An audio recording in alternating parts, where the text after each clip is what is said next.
এই ভাইটি আন্ধ্রপ্রদেশ থেকে দেশের বিভিন্ন রাজ্যে ঘুরছেন সাইকেলে। Yes guys, so hey times welcome to my another video. Guys, আমি জুম্মার নামাজ পড়েই শুক্রবারের দিন যাচ্ছিলাম নতুন জীবন হসপিটালে। যেতে যেতেই দেখা অন্ধ্রপ্রদেশ থেকে একজন আগত আমাদের ধুলিয়ান শহরে।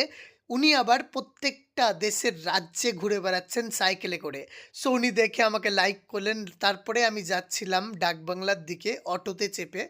সো খুব ভালো লাগলো, এরকম একটা মুহূর্ত আমার সামনে আসলো এবং আমি ক্যাপচার করতে পারলাম। কিন্তু মনে হচ্ছিল অটো থেকে নেমে এসে ওই ভাইটার সাথে অনেক গল্প করি, ও কোথায় কোথায় গেছিল এরকম একটা ব্যাপারে জানি। বাট ব্যাড লাক হলো না।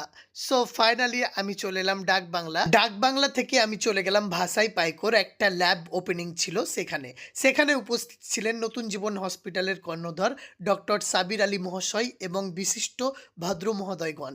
ওখানে খুব ভালো লাগলো।